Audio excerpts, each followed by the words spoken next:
Hey guys, it's Timothy here. We are on day 2 of official spoilers for Conspiracy Take the Crown. We've got another big batch to cover, including cards that came out after my video from yesterday. The video wasn't posted till late, but I made it pretty early in the morning. But there were a slew of spoilers even after that point. Same with today. We've got a bunch to cover. It's pretty much 5 p.m. here in Eastern time, so anything that comes out after 5 is going to be new to me, and that'll be covered in tomorrow's video. I do want to thank you for taking the time out of your day to watch this. You could be watching pretty much anybody else's video that's the same exact thing as this, just someone talking about new cards, but you're watching mine, so I appreciate you. Thank you. Couple notes real quick about a couple of the cards I mentioned yesterday. Just wanted to go back and revisit them very, very quickly. I was talking to somebody about the Mythic Conspiracy Sovereign's Reign, and by the way, it is confirmed there's going to be at least one, or there's going to be exactly one more Mythic Conspiracy in the set, which we haven't seen yet. But we were debating about how good the card is, and it is worth noting, this just came in mind in our conversation, that even if you're first player in a multiplayer game, you do draw on your first turn. That's true for Conspiracy Draft as well. So you'll essentially have 6 cards open to you on your first turn, even though your starting hand only has 5. So it's kind of like you took a mulligan. Even if you're on the play, you'll still get that extra card. So I think the card's really good. I was debating with somebody about how good it is. He thought it was really bad, but it's still up in the air. Another thing I wanted to mention is the Monarch mechanic. I was reading an article on Wizards' website, and nobody starts with being the Monarch. There's no first turn player is the Monarch or anything like that. It's just something that happens when a card tells you to become the Monarch. So we see a lot of these cards that say when it I promise I'll get rid of that eventually. But when it enters the battlefield, you become the Monarch, and then that's when the Monarch exists, and it exists for the rest of the game. If you are the Monarch and you lose the game, the Monarch passes to the next player in turn, assuming that you didn't lose from combat damage. Obviously, if a creature deals combat damage to you, they become the Monarch instead, the person who controlled the creature that damaged you. But if, for instance, it's my turn and I concede and I'm the Monarch just passes on to the next person in turn order. And the last thing about the Monarch, it does translate to Commander games.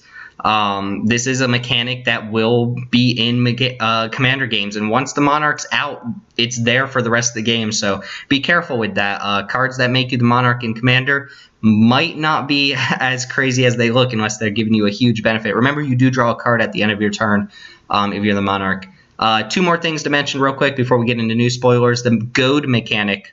The way it reads is something, I could scroll down, but I don't want to hit spoilers here. The way it reads is you choose a creature, it has to attack if able, or it has to attack a player other than you if able during that player's next combat step or during that creature's next combat step or something like that. If you're just 1 versus 1, for instance, I goaded my opponent's creature, but we're the only players in the game. That goaded creature can attack me. It says it has to attack another player if able, but if it's unable to do that, perhaps because there's only 2 players left in the game, it can still attack you. So goad doesn't completely shut down a creature from attacking you. It's just if there's another player to be attacked, they have to do that instead. And then last thing, the card Palliano Vanguard, this is the one where you could draft it face up, and then at any point you could reveal a creature you draft and turn the thing face down, and then it becomes a ward. I kind of messed up in how I was evaluating it. It actually gives +1/+1 to all creatures of any creature type on the card you revealed with it. So if I draft a human soldier after drafting Palliano Vanguard and I note that creature with it, then all of my humans will be +1/+1 and all of my soldiers will be +1/+1. It doesn't stack with a human soldier like we have on screen right now, but it is worth mentioning that it can be a ward for multiple types depending on which card you reveal with it. Obviously, you're probably going to want to go for like human something because humans are just naturally going to be more prevalent. Anyway, enough making up for yesterday's mistakes or things that were worth mentioning. We got a lot to cover today. First one's pretty simple, not much to say about it. Phyrexian Arena is seeing a reprint here. I believe this is new art. Phyrexian Arena has a couple new arts now, and it's been reprinted a lot, but it still maintains a $5 to $7 price tag, despite having seen so much print due to its popularity in Commander. And that's pretty much the only place it sees play. But it's such a good card. 1 life is definitely worth a card. And, you know, this is an easy first pick out of most packs. It's definite card advantage. Losing life may be a little bit worse if you're playing against multiple players because people will see that. But the card advantage should make up for it. So Phyrexian Arena, awesome reprint. Great that it's getting new art here. Again, the flavor doesn't really make sense. Somebody else pointed out yesterday that Mirari's Wake was actually in the first conspiracy, and from a flavor perspective, that doesn't make sense. Inquisition of Kozilek doesn't make sense, but we need these reprints. Reprints are nice, and at least Phyrexian Arena is a meaningful reprint. It's a card that people will want, and giving it new art is great. Next card here is a 3 mana, 2 and a white for a rare 1/1 human soldier, Recruiter of the Guard. And it says, when Recruiter of the Guard enters the battlefield, you may search your library for a creature card with toughness 2 or less, reveal it, put it into your hand, then shuffle your library. Now, in draft, this is like an okay effect. It's a tutor for, you know, a really large number of creatures. There are going to be a ton of things that cost 2 or less. Obviously, you wouldn't be playing this in your deck unless you had a decent amount of targets for it. It's pretty nice with the conspiracies, the hidden agenda conspiracies, because you can actually go fetch out a creature whose name you've declared with hidden agenda if your deck is built to really maximize on that. This guy has potential in, you know, eternal formats. I don't see it being very popular in Commander just because it, you know, there are better tutors than a creature tutor like this, especially a 1/1. But this has a lot of targets in Legacy. This goes and fetches up, you know, like a True Name Nemesis or Stoneforge Mystic or something like that. So I think it's supposed to be a callback to Imperial Recruiter, which I'm pretty sure is on the reserve list and is really expensive card, but kind of a similar effect, not necessarily the same, but you get the idea, the whole 2 or less thing. Really sweet card, and it's not like this is bad playable in draft. It's just it feels like it could be a common or uncommon in draft. Not a common. Tutoring is strong, especially when it gets you a creature, but tutoring for usually a lower-end, weaker creature doesn't necessarily need to be rare, although it normally is. If you can think of anything super crazy that this does in Legacy or Vintage or even Commander, then let me know, because I'm curious to see the potential on this card. I think it's really strong. I just don't know how to maximize it. I don't actually play Legacy or Vintage, so my Eternal format knowledge is usually confined to Commander. And speaking of Commander, we have a legendary creature here, Adriana, Captain of the Guard, Mardu colors. Boros colors. 3 red and a white for a 4/4 human knight. This is like the 15th 4/4 for 5 that we've seen, by the way. It has melee, and just a refresher, melee means whenever a creature with melee attacks, it gets +1/+1 for each opponent you attack that turn. So it's automatically getting +1/+1 off itself since itself is attacking. So at the very worst, if this thing is attacking, it's a 5/5 for 4, which is fantastic. But the other ability, other creatures you control have melee. This is fantastic. Like, this is an absolute beatdown card when it comes to draft. It's very reminiscent of Battalion, where it wants you to be attacking with a large number of creatures, and it incentivizes you to spread your attacks out, but you're going to deal so much damage. The ideal situation is here is that you have 3+ creatures, and you're able to at least send 1 creature at each opponent, causing melee to give each creature with melee +3/+3. It's also worth noting the text here says if a creature has multiple instances of melee, each triggers separately, so melee stacks with other melee abilities. In other words, if I have Adriana on the field and she's attacking, and I have another melee creature on the field that's attacking, that creature technically has like double melee, so it's going to get +1 for each. It's going to get +1 for each creature that you're sending at a player or each opponent you're attacking, and then it's going to do that again. So it's essentially getting +2/+2 for each creature being sent at a different opponent. So very, very strong. Does this have potential as a actual commander? I could see it being very, very strong in Tajik decks, or maybe as a replacement for Tajik. The problem with red-white in Commander is that they have really, really strong commanders. They have Gisela, Tajik, Adriana, apparently. Other ones that I'm blanking on right now, Kalamne from the most recent Commander sets. But they incentivize you to play tons and tons of creatures, and Commander is a format full of board wipes. So if you can't protect them, you basically have to reset your board. So it can deal quite a bit of damage if it goes unchecked, but it's probably going to go checked in most games. It's probably better for 1 versus 1 Commander, I would think. But in Limited, this is a slam dunk first pick, and you'll look to draft red-white if you can. Very, very strong card.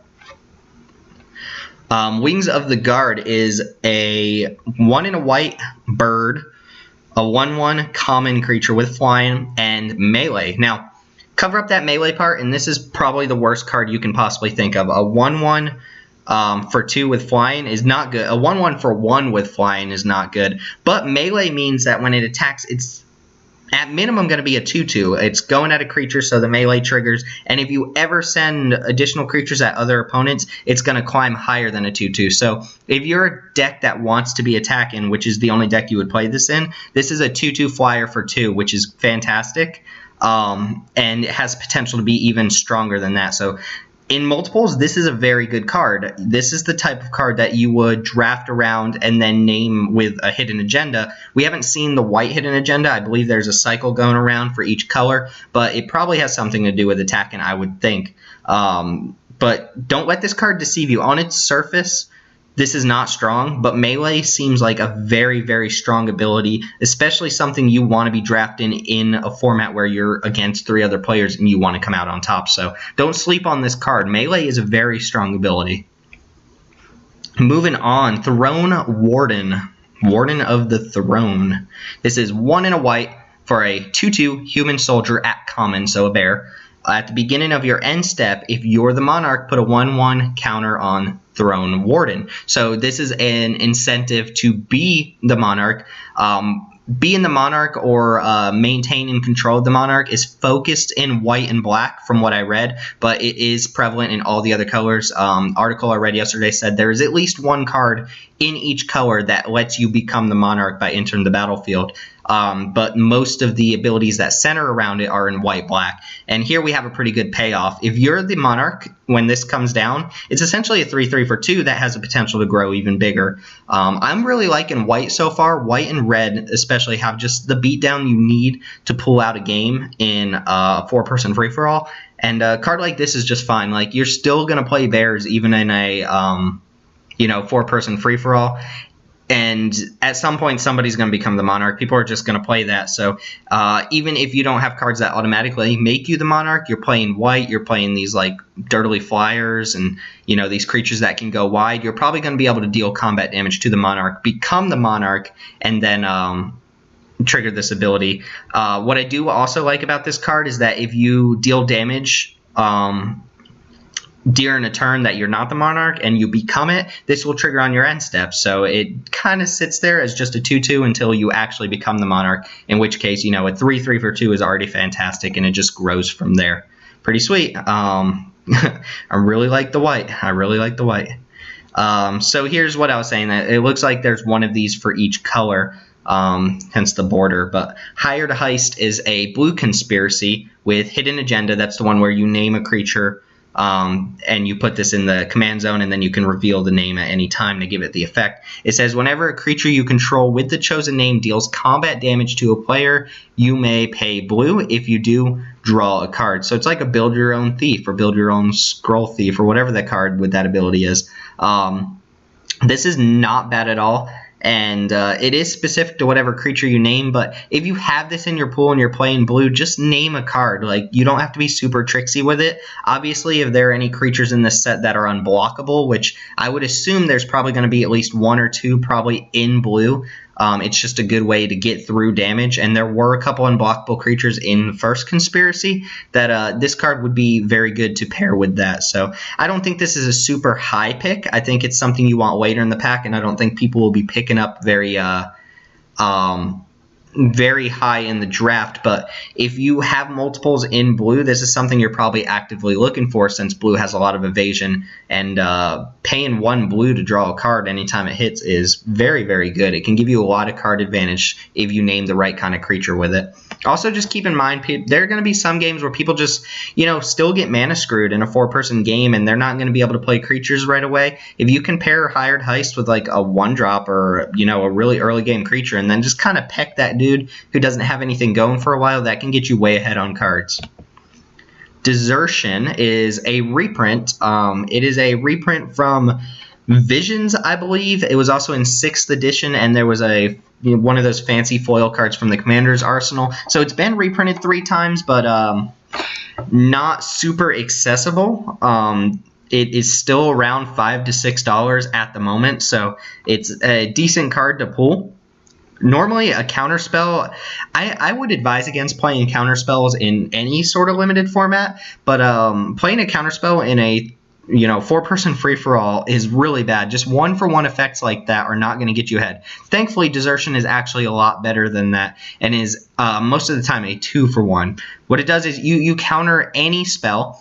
It can counter any spell. It doesn't have to be a creature or artifact. But if you do counter a creature or artifact that way, you can put that card onto the battlefield instead of putting it into the owner's graveyard. This is really, really good, especially if you can hold it up toward that later games, or the later part of the game where people are going to, get ready to hit their bombs. There are a couple tutor effects. So if you see someone tutor up something really strong, it might be worth holding your mana up in order to run this out and get that creature. Keep in mind, though, this can target anything. It doesn't have to target a creature or artifact, but it's way, way, way better if you do, since it will be a 2-for-1. Essentially kind of like supplant form, where you get rid of something your opponent has and you get a copy of it. Same kind of idea, but does have the cost in that if you hold it up and your opponent's just straight up casts janky cards, or don't cast anything at all, the card gets a lot worse. 5 mana for a counterspell is not great, so you want to make sure you hit something sweet with this. And I would I would probably err on the side of not even using this if my opponent's just going to run like a 2-mana creature into it. So don't give it away either.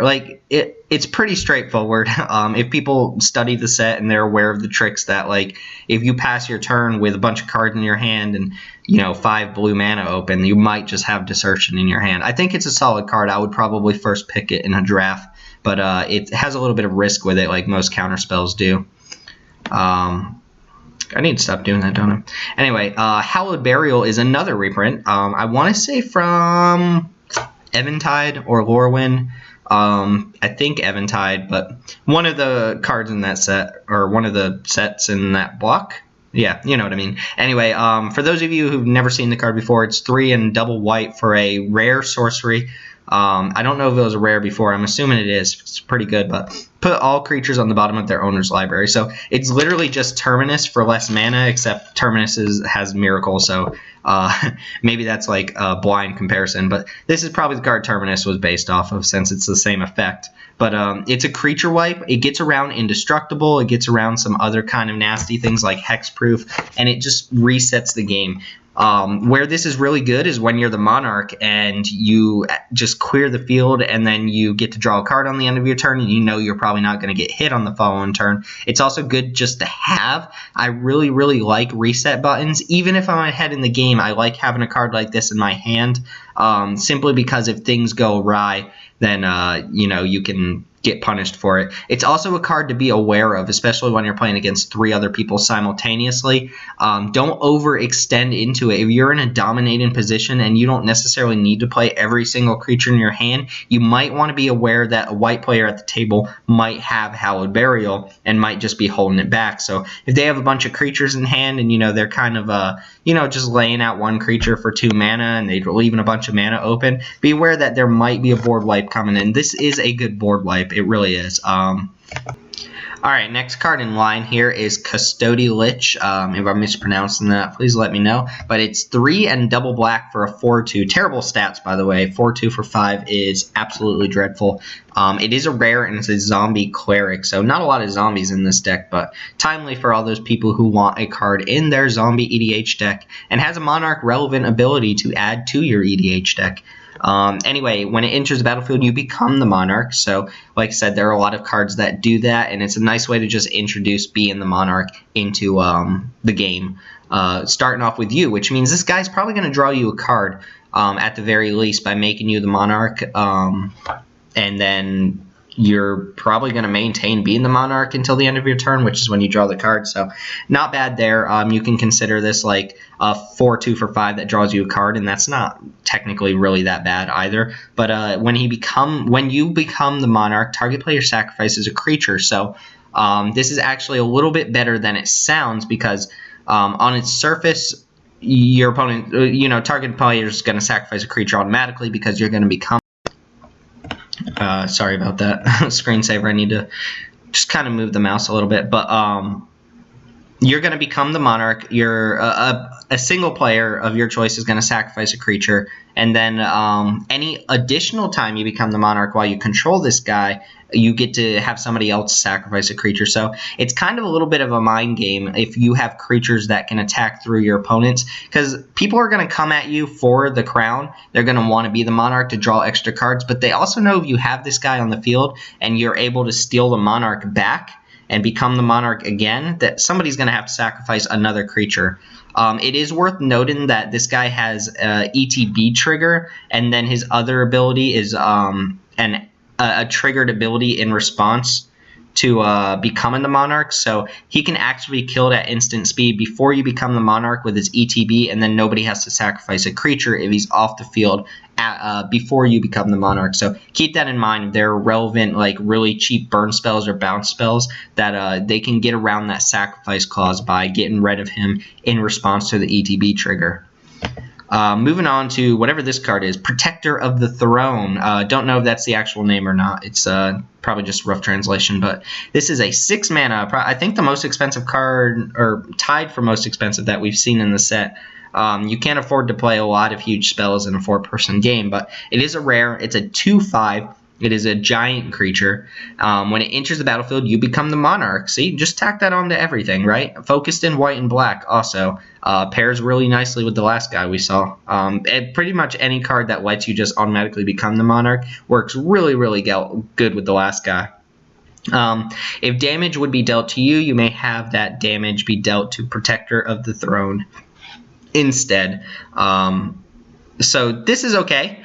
You can use it as a fog, but a 6-mana fog is really bad.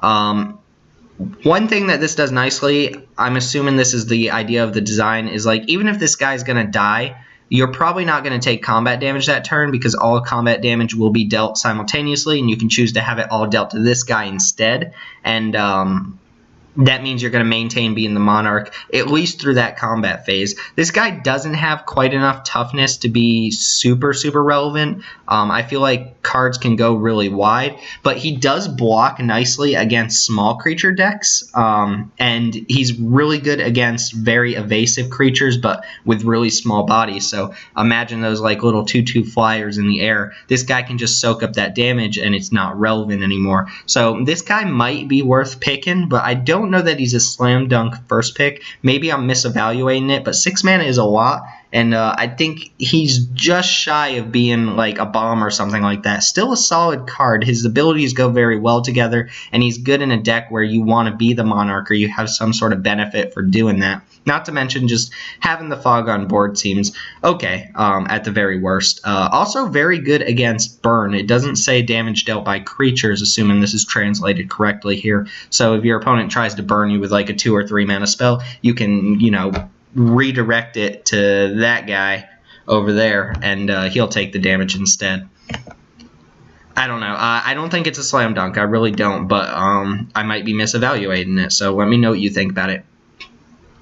Another reprint here, Burning Wish, is 1 in a red for a sorcery. You may choose a sorcery card you own from outside the game, reveal it, put it into your hand, exile Burning Wish. Obviously, the whole outside the game thing means in your sideboard as far as limited is concerned. This card's not very good in limited, or at least I can't imagine a situation where you'd have some really ridiculous card in your sideboard that's just really, really good, and you'd want to keep it out of your deck in the first place. Not to mention, like, you might be thinking, oh, well, I can go grab something off color from my sideboard so I don't have to play it in my main board. But even that doesn't seem great because Burning Wish just puts it into your hand. This is more of like a toolbox effect if you have like 35 playables and you just have to cut a bunch from your deck. It's probably a reprint for reprint's sake. It is currently like a $10 card for the Judgment version, and there's also a Judge promo out there for $50, but as far as I saw, those are the only printings of this card. So this is really the only, this is the second printing of this card aside from the Judge promo. So if people are out there looking for Burning Wishes, then they have an outlet to get them. I don't honestly know what Burning Wishes even played in. Maybe Storm. I don't know. Is Judgment even modern legal? I don't think it is. So it's probably played in Legacy somewhere. It has combo potential, but I don't actually know where or what. Storm is like the only thing I could even think of that wants this, but I might be wrong. I don't think Legacy Storm plays Burning Wish. I don't know. Where's Burning Wish played? Let me know. Comment below. That's your job today. You have homework. Tell me where Burning Wish is played and why and what it does. I'm actually pretty curious. $10 means that it's probably played somewhere, right? All right, so we have about 5 or 6 cards that I missed yesterday, or at least they came out after I recorded my video, so we're going to talk about those. Ballot Broker is 2 and a white for a 2/3 human advisor. Keep a note of those creature types. They might be relevant for certain cards. It's a common, and it says, while voting, you may vote an additional time. So the cool thing about this is, yeah, on its surface, like, it's just an okay card. 2/3 for 3 is a pretty common kind of like pairing that we're getting lately in sets. It makes games go mid-rangey because they block each other very well, and it just holds down the fort very early. So I would be looking to play this card, anyway, in my white decks. But the voting is what really matters here, and it's worth pointing out that voting in this set is going to be more prevalent than voting, or not more prevalent, but more rewarding, or it's going to have more of an effect on the game than voting in the previous set. So last time I kind of stumbled on the difference between the difference between Dilemma of the Council and Will of the Council. Will of the Council is the previous mechanic from the first conspiracy that said, here are some options, everybody votes, whichever one gets the most happens, or if it's tied, this one happens. So like I was reading yesterday, that means certain people's votes don't actually matter. If you're going around 4 people and they go vote yes, yes, yes, then you're the last person. Your vote doesn't matter whether you wanted yes or no because it's unanimously yes, right? But with the Dilemma of the Council, or Council's Dilemma, or whatever it's called, in this set, everybody's vote matters because the Council's Dilemmas cards actually fluctuate depending on how the votes go. In other words, the potency of the effects is determined by how many votes go towards each option rather than only one of those options going off. So Ballot Broker has a lot more potential here, not just swaying something in your favor, but letting you get some sort of additional ability. And it's the type of card you can definitely draft around too. It's common, pick up multiples of it, and then pick up these really strong cards that want you to vote. Even the guy we saw yesterday, it's a 5-mana 2/2 that says everybody who votes one thing gives you a 1/1 spirit, and everybody who votes another thing gives you a 1/1 counter on that guy. Just having an additional vote really increases the value of a card like that. Not to mention any other card that has the word vote on it is probably good in conjunction with Ballot Broker. So when you want this. I would even venture to pick this up before I see voting cards come my way, since it seems like a build-around type of card, and a really strong one at that. Moving on, almost done here, we have a 3 and a black human assassin, a 1/3 death touch. When it enters the battlefield, you become the monarch. So again, black-white doing its thing of trying to keep you in the lead, trying to keep your cards flowing, trying to keep the crown on your head. And the death touch here is obviously added to disincentivize people from coming at you, since it's probably going to trade for a larger creature or pick off smaller creatures. 1/3 is not going to sway combat that much, but the fact that it trades for larger things is pretty good. It is 4 mana. If this was a 3 mana card, I think it would be borderline very, very strong. As is, I think it's kind of a medium card, but the fact that it comes down, any of these cards that come down and make you the monarch essentially have draw a card written on them, because it's very hard to lose being the monarch on the turn you become it, and its draw ability triggers on your end step, like I've said, 1,000 times already. So anything that comes down and makes you the Monarch has extra value, but you got to keep in mind that it also makes you a little bit of a target, because drawing a card on your end step is really good for no cost, and other people are going to want that ability too. The Death Touch here is a nice add, so I think this is a pretty well designed card that'll fit in your white-black decks pretty nicely. Moving on, Custodial Peacekeeper is 2 and a white for a 2/3 human cleric with the worst art of all time, as you can see. Just terrible art. Clearly an unglued card, but anyway, when you draft it, you reveal it, and you take a note of how many cards you've drafted in that round. That means for that pack, including the Peacekeeper. So if it's the 4th pick out of your pack, you'll just write a 4 somewhere and note that. I can't actually see the rarity here. I would assume this is probably an uncommon because of how strong it is, but it might be a common. I highly doubt it's a rare, but it's possible it could be a rare as well. It is pretty strong, but what it does is, for white mana, you can tap it, and you may tap target creature with power less than or equal to the highest number you noted for cards named Custodial Peacekeeper. So that means if you drafted 1 at one point and you noted 3, and you drafted another at another point and you noted 1, anytime you tap any Peacekeeper in your deck, it's going to use the higher of those numbers, which is 3. This is a really strong tapper, and assuming this might not be the fact that the thing, sorry, I'm stumbling here, but the thing is, if this is a rare, you're not going to want to first pick it, because you don't want it only tapping down 1-power creatures. But if it is a rare, it's a rare that you're probably going to pass, and at some point someone's going to have to decide, okay, is it time to take this? Is it good enough? That's why I'm thinking this is probably an uncommon here, because as a rare, you're almost never going to first pick it. It is a 2/3 for 3, which I just said is pretty good, and it's a human because that's relevant, but this is a good tapper. If you can get this up to like 4+, since we've seen a bunch of these 4/4s for 5 and things like that, then it's a pretty strong card. Tappers are really good. Giving them a condition makes them a little bit worse, but they're usually still good when you don't have to invest a lot of mana into them. 1 white mana to tap pretty much anything if you draft this at the right point makes it a pretty strong card, in my opinion. Curious to see what the rarity is. I hope it's a common. Because it's a common, you'll have to incentivize highly. People will take it, but we'll have to wait on that one. Assemble the Rank and Vial. I just want to say the black border here looks really cool. The blue one's a little wonky, but it looks really cool on a black card. This is a common conspiracy with hidden agenda, so name a creature, blah, blah, blah. Creatures you control with the chosen name have, when this creature dies, you may pay black. If you do, put a 2/2 zombie on the battlefield tapped. So not bad. This is probably worse than most of the other ones. I don't know that I would take this and then use this card to incentivize me drafting a bunch of the same common or something, assuming that common's not really good. If I'm drafting multiples of an already good card, then sure, why not make it better by having this effect? But this is the type of card that if I had it and I was playing black, I would just name one of the creatures in my deck, whichever creature I have the most of, and then this ability would be pretty good. Obviously, replacing something with a 2/2 zombie for 1 mana is pretty decent effect, but in most games, you're only going to activate this once per game, and it's not prevalent enough of ability, or it's not strong enough of ability that you need to pick it up really early and go all in on it. So evaluate it how you will. Also worth noting, the zombies come in tapped, so they must be one of those weird Shadows over Innistrad zombies. Okay. Moving on. We have Arcane Savant. So 2 more.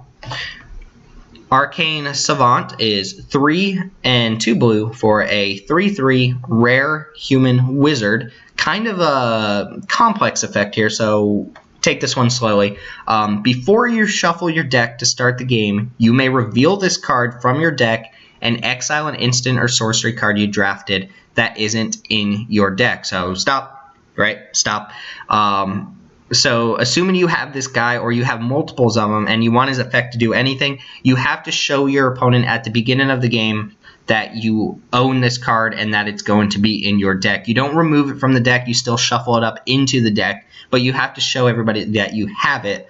If you fail to do that, then his effect does absolutely nothing when he enters the battlefield, so you can ignore that. In addition, you have to choose a card from your sideboard. It can't be in your deck, an instant or sorcery specifically, and you exile it. So that is exiled in the game, which is worth noting. I don't think there's anything in the set that's going to get something back from exile, but it will be exiled in the game. It will be part of the game. So if there happens to be an effect that counts stuff in exile, like, that's relevant. It doesn't remove it from the game in the old-fashioned sense that it's not part of the game. It's just exiled. It's in the exile zone. So enough about that. Also worth noting on that, note that that instant or sorcery does not count towards your 40-card limit because it's not actually in your deck. So it has to be a card that isn't part of your 40 in the first place. Now, when you cast this guy and he enters the battlefield, you can copy a card you exiled with any Arcane Savants that you drafted or any Arcane Savants that you put into your deck. Now, I'm assuming... by the way, you copy it and you may cast it. You don't have to. And you don't have to pay the mana cost of the card. So just on its surface, what that means is assume you have multiples, but assume you have one of these. You're going to show it to your opponents at the beginning of the turn. You're going to choose an instant or sorcery from your sideboard and exile it. And then whenever you play this guy, you get to cast a copy of that instant or sorcery for free. Hopefully like a kill spell or a draw spell or something cool like that, right? Couple things we need to know about this card because it is really wonky is if you have multiples, I'm assuming you have to show multiples of this because any one that you play is going to let you use any of the instants or sorceries you exiled at the beginning of the game, regardless of which one's tied to which, because they won't be tied to each other. It's not like this Savant is with this instant and this one's with this. There's no distinction. It is a rare, so hopefully that doesn't come up often. Another cool thing that's worth pointing out is this does let you cast off-color cards. Let's say I take a really, really strong instant or sorcery really early in the draft, and then I switch colors and I'm like, oh, it's a bummer I can't play that instant or sorcery anymore. Arcane Savant's a pretty neat way to still have that access to that card, but you don't have to actually include it in your deck. You just put it on the sidelines, you show this guy, and then you cast it whenever you play this guy. So this is a really weird effect. I can see it being very confusing for some players just because of how wordy it is, but it's worded very carefully the way it works. And all of that's just to say that it's a decent card. It seems strong, but I'll let you speculate on that one. Last one here. This card's really cool. This is why I love Conspiracy, is because of design like this. The type of design you just would not get from any other set. But this is Archdemon Apollon. It's 2 double black, and it's a demon, which if you just stop there, any 4-cost demon usually has a downside, but let's see. It's a 5/4 flyer. That's what it is. That's all it does, but it has a draft effect. When you draft it face up, so everybody knows you have it. As long as Archdemon Apollon is face up during the draft, you can look at booster packs you can't look at booster packs, and you must draft cards at random. After 3 draft picks, you turn the Apollon Archdemon face down. So essentially that boils down to if you draft this guy, your next 3 picks are random. So you are playing the mind game here. The payoff is huge. You get this really big flyer. You get this very strong creature that is probably going to be able to chump almost anything in this set at that mana cost. 4 mana for a 5/4 flyer is ridiculous with no drawback. The drawback here is that your deck might come out a little bit weaker than it could have if you hadn't drafted this card at the time you took it. So it's interesting because this is obviously has the power of a first pick rare, but it's going to mean that you probably miss out on some premium uncommons or even some rares that your opponents are passing, because it's very unlikely that you'll randomly pick a card that you really want from your deck as opposed to just randomly picking a common from the next pack that gets passed to you. This is the type of card that I'd be a little hesitant to draft at first pick. Remember, it's just a vanilla creature, so it dies to removal, which is a relevant argument in games of limited. It doesn't make it bad that it dies to removal, but that's an argument for another day. So I'd be hesitant to take this first pick, but it's something I'd be very, very happy to take like third pick, because that's when cards usually start to drop off and you can get a little more here and there about what you're picking from your packs. But if you first pick this, you're going to miss out on a couple other cards, usually the key cards that make your deck. What would be interesting, very interesting, is taking this in the very first pack, because that's when your colors are open, that's when you don't necessarily know what you're going to draft, and hopefully your next 3 picks will determine the way it goes, rather than taking this in the third pack and then really missing out on the opportunity to refine certain cards or have the last opportunity to get some like key uncommon you needed. Also hurts your chances of getting like hidden agenda to really work as maximally as possible, simply because you might pass up additional copies of a creature you really want if you're randomly drafting. But this card is really cool. Last thing I'll say about it, and then we're always watching one more time. There it goes.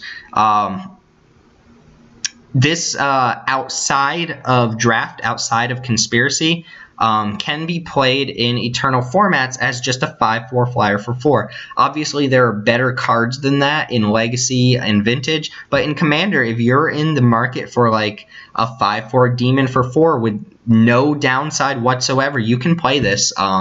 It is these cards, obviously you can't play it in Standard or Modern, but you can play them in Eternal formats, and this is just a huge vanilla beater. Probably one of the best as far as vanilla creatures go. Obviously you can do a little bit better, so I don't actually see it making the cut, but really cool card. I'm pretty much in love with it. I think foils would be awesome too, by the way. Anyway, we are done looking at spoilers today. These videos are going long, but that's kind of Wizards' fault. They're putting out a lot of spoilers.